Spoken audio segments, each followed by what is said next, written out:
नमस्कार दोस्तों, आज यूपी की 50 बड़ी खबरें लेकर हाजिर हैं। आपके जिले की हर खबर सबसे पहले पाने के लिए कमेंट करके बताएं आप यह वीडियो किस जिले से देख रहे हैं। मदरसा शिक्षकों के वेतन भुगतान से जुड़े विवादित विधेयक को राज्य सरकार ने वापस ले लिया है। सरकार का कहना है कि इससे भुगतान व्यवस्था को दुरुस्त किया जाएगा। अब वेतन वितरण में अनियमितता, फर्जीवाड़ा या प्रशासनिक गड़बड़ी करने वालों के खिलाफ सख्त कानूनी कार्रवाई संभव हो सकेगी। केजीएमयू की एक रेजिडेंट डॉक्टर जिनके पति पर धर्मांतरण कराने के आरोप लगे हैं की कथित चैट सोशल मीडिया पर वायरल हो गई है। चैट में डॉक्टर ने स्पष्ट कहा है कि वह अपने फैसले से पीछे नहीं हटेंगी। वायरल चैट के बाद मामला और संवेदनशील हो गया है। उत्तर प्रदेश में दर्जनों महिला शिक्षिकाएं बिना पदोन्नति पाए ही सेवानिवृत्त हो गईं। बताया जा रहा है कि प्रमोशन से जुड़ी फाइलें पिछले 2.5 साल से 2023 तक विभाग में लंबित हैं। शिक्षिकाओं का आरोप है कि प्रशासनिक लापरवाही के कारण उन्हें आर्थिक नुकसान और मानसिक परेशानी झेलनी पड़ी। अखिलेश दुबे की बेटी और भाई पर 25-25 हजार रुपए का इनाम घोषित किया गया है। दोनों पर गेस्ट हाउस की जमीन पर अवैध कब्जा करने का आरोप है। पुलिस लंबे समय से उनकी तलाश कर रही थी। इनाम घोषित होने के बाद दबिश तेज कर दी गई है।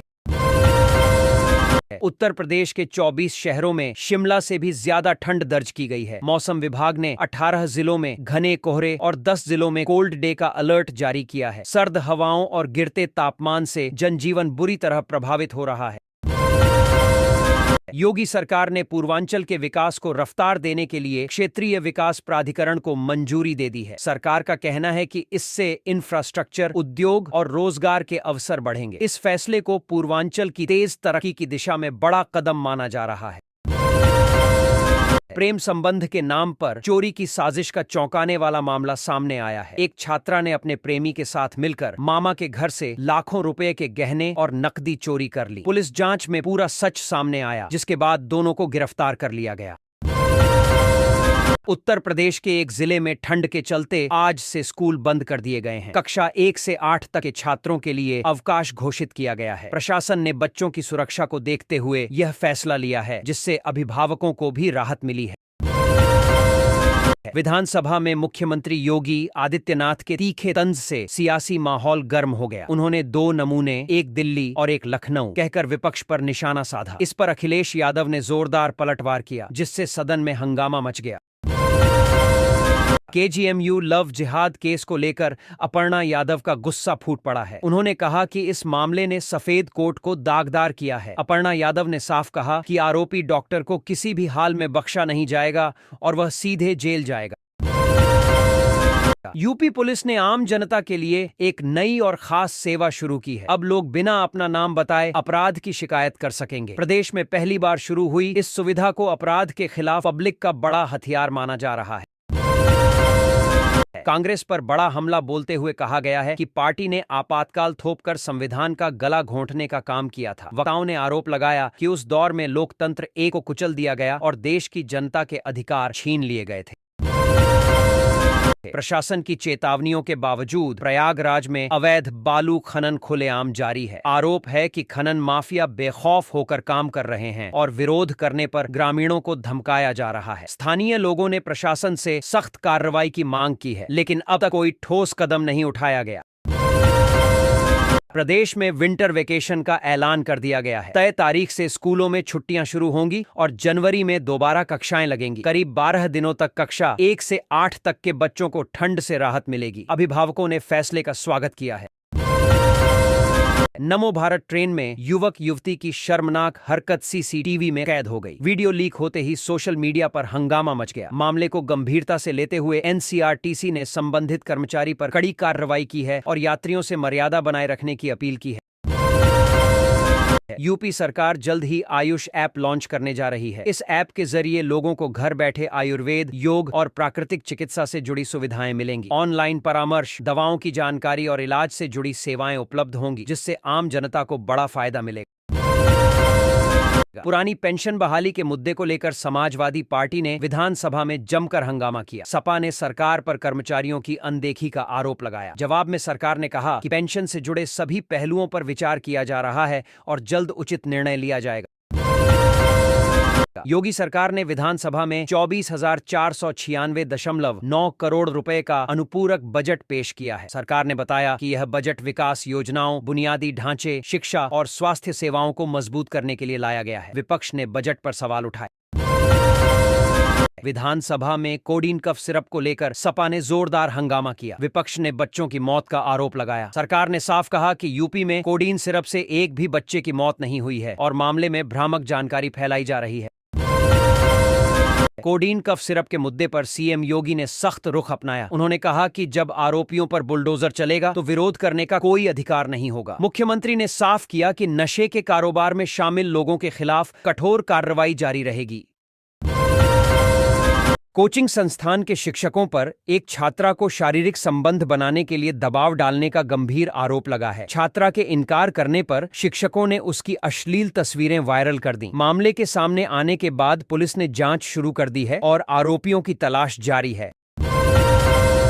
भीषण ठंड के बीच इंसानियत को शर्मसार करने वाली घटना सामने आई है। एक नवजात शिशु को थैले में बंद कर सड़क किनारे फेंक दिया गया। मासूम सिसकता हुआ मिला, जिसे स्थानीय लोगों ने अस्पताल पहुंचाया। पुलिस मामले की जांच कर रही है। यूपी विधानसभा के शीतकालीन सत्र में आज भारी हंगामे के आसार हैं। वंदे मातरम पर करीब 5 घंटे की विशेष चर्चा प्रस्तावित है। इसके साथ ही सरकार अनुपूरक बजट भी पेश करेगी, जिस पर विपक्ष के तीखे सवाल उठाने की संभावना जताई जा रही है। समाजवादी पार्टी प्रमुख अखिलेश यादव ने भाजपा पर तीखा हमला बोला है। उन्होंने आरोप लगाया कि भाजपा एक देश, एक कारोबारी का एजेंडा चला रही है। अखिलेश ने कहा कि मौजूदा नीतियों से आम जनता नहीं बल्कि चुनिंदा उद्योगपतियों को फायदा पहुंच रहा है। एक भाजपा विधायक के साथ व्हीलचेयर पर फोटो खिंचवाने के बाद एक बुजुर्ग ने अचानक खड़े होकर चलना शुरू कर दिया। यह दृश्य कैमरे में कैद हो गया और वीडियो सोशल मीडिया पर वायरल हो गया। घटना के बाद लोगों ने व्यवस्था और फोटो राजनीति पर सवाल उठाए हैं। हिजाब विवाद पर जेडीयू नेता सुमैया राणा ने पाकिस्तानी टीवी चैनल को करारा जवाब दिया है। उन्होंने कहा कि भारत के आंतरिक मामलों में दखल देना गलत है। सुमैया राणा ने नीतीश कुमार का समर्थन करते हुए कहा कि देश की बात देश में ही रहनी चाहिए। योगी कैबिनेट ने बड़ा फैसला लेते हुए सरकारी योजनाओं में खाली पड़े प्लॉट और फ्लैट सस्ते दामों पर देने को मंजूरी दी है। सरकार का कहना है कि इससे आम लोगों को आवास मिलेगा और लंबे समय से खाली संपत्तियों का बेहतर उपयोग हो सकेगा। यूपी विधानसभा में योगी सरकार ने 24,496 करोड़ रुपए का अनुपूरक बजट पेश किया है। इसमें बुनियादी ढांचा, शिक्षा, स्वास्थ्य, कृषि और कानून व्यवस्था से जुड़ी योजनाओं को प्राथमिकता दी गई है। सरकार ने बताया कि बजट का उद्देश्य विकास कार्यों को गति देना और जन कल्याण योजनाओं को मजबूती देना है। विदेशी संपत्तियां छिपाने के मामले में आयकर विभाग ने सख्त कार्रवाई की है। नोएडा के करीब 1,800 अमीर लोगों को आयकर नोटिस भेजा गया है। विभाग को संदेह है कि इन लोगों ने विदेशों में निवेश और संपत्ति की जानकारी आयकर रिटर्न में छिपाई है। क्रिसमस और न्यू ईयर पार्टी के आयोजन के लिए अब प्रशासन से अनुमति लेना अनिवार्य होगा। नोएडा की डीएम मेधा रूपम ने निर्देश जारी करते हुए कहा कि नियमों का उल्लंघन करने पर सख्त कार्रवाई की जाएगी। सुरक्षा, शोर और कानून व्यवस्था को देखते हुए यह फैसला लिया गया है। यूपी पंचायत चुनाव को लेकर योगी सरकार ने बड़ा कदम उठाया है। गांवों में विकास कार्यों को तेज करने के लिए सरकार 200 करोड़ रुपए की राशि देगी। इसका उपयोग सड़क, नाली, पेयजल और अन्य बुनियादी सुविधाओं को बेहतर बनाने में किया जाएगा। चौधरी चरण सिंह की जयंती पर मुख्यमंत्री योगी आदित्यनाथ ने किसानों को ट्रैक्टर वितरित किए। उन्होंने कहा कि सरकार किसान कल्याण के लिए लगातार काम कर रही है। सीएम योगी ने किसानों को समृद्धि की ओर अग्रसर बताते हुए कृषि को मजबूत करने का संकल्प दोहराया। यूपी विधानसभा के शीतकालीन सत्र का आज तीसरा दिन है। सदन में अनुपूरक बजट पर चर्चा जारी है। विपक्ष सरकार से जवाब मांग रहा है, जबकि सरकार विकास कार्यों और योजनाओं के लिए बजट को जरूरी बता रही है। सत्र के दौरान हंगामे के भी आसार हैं।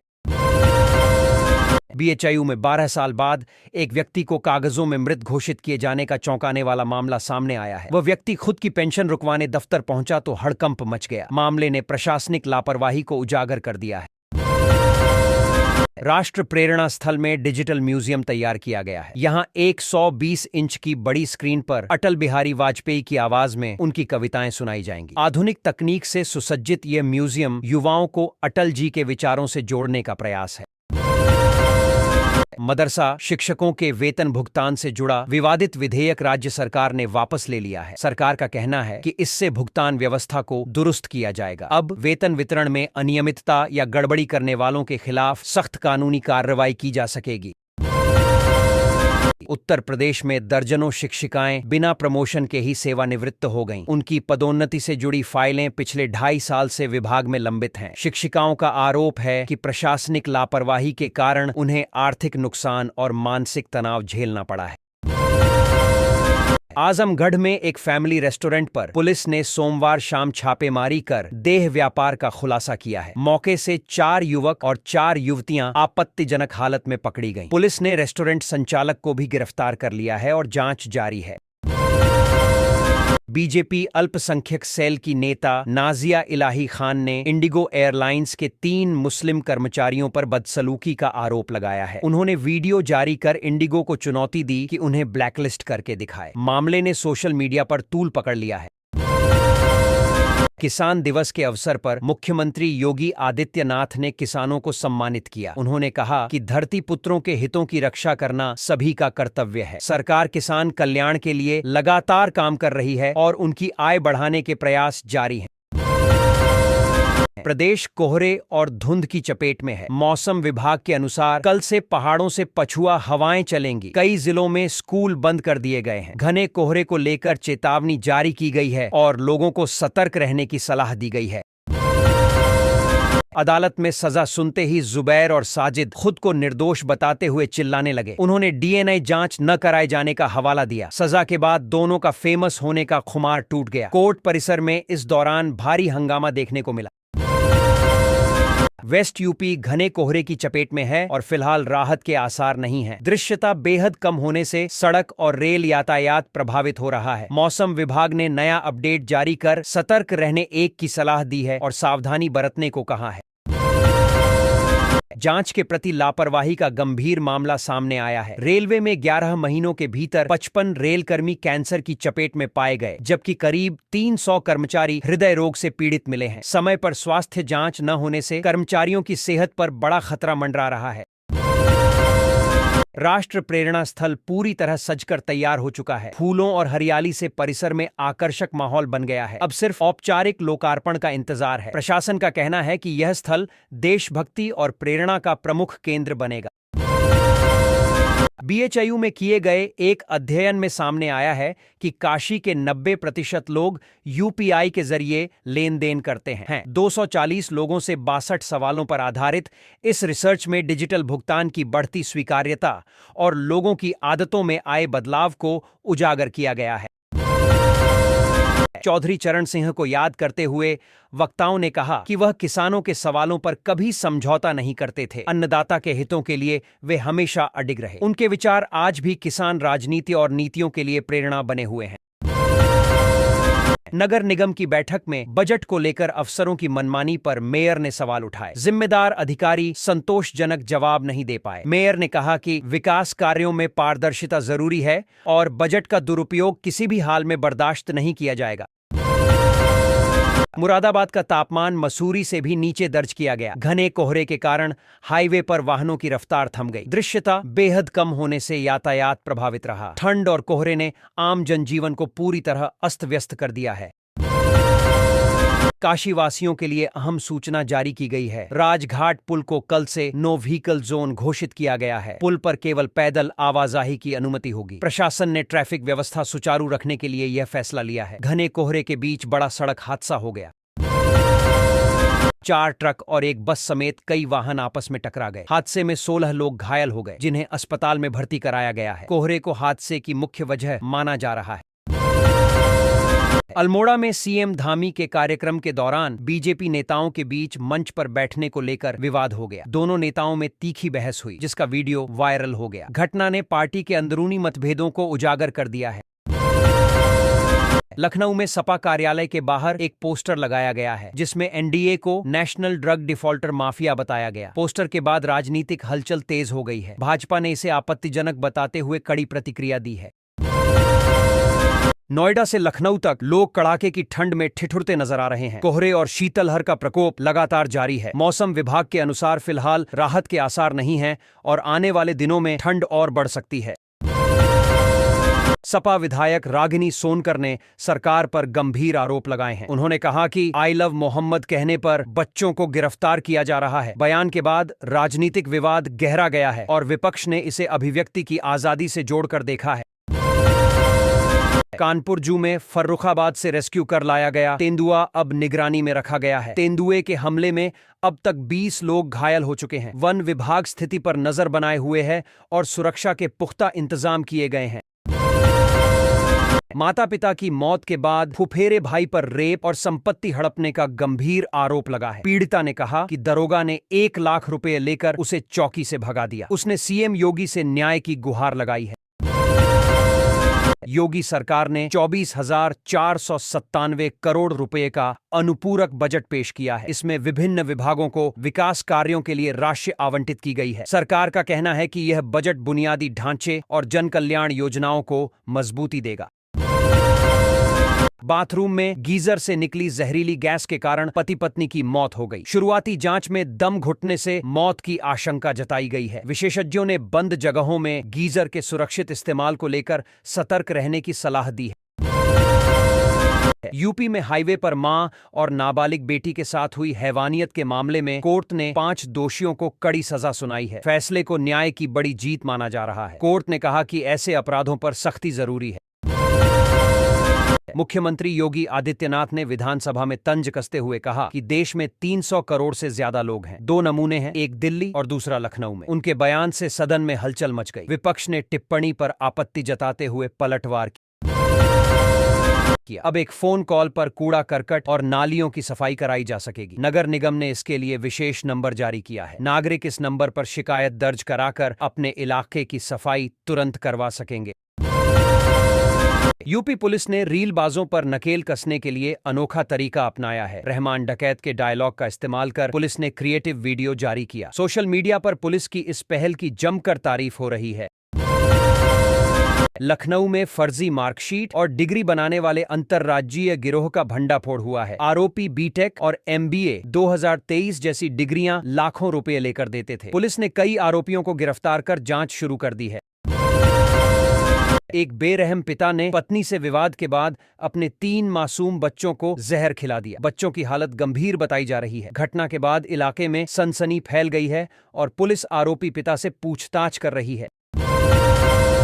बीजेपी ने एसआईआर में सुस्ती को लेकर अपने विधायकों पर नाराजगी जताई है। पार्टी नेतृत्व ने सवाल किया कि अगर दोबारा चुनाव नहीं लड़ना तो अभी से स्पष्ट करें। इसे संगठनात्मक अनुशासन से जोड़कर देखा जा रहा है।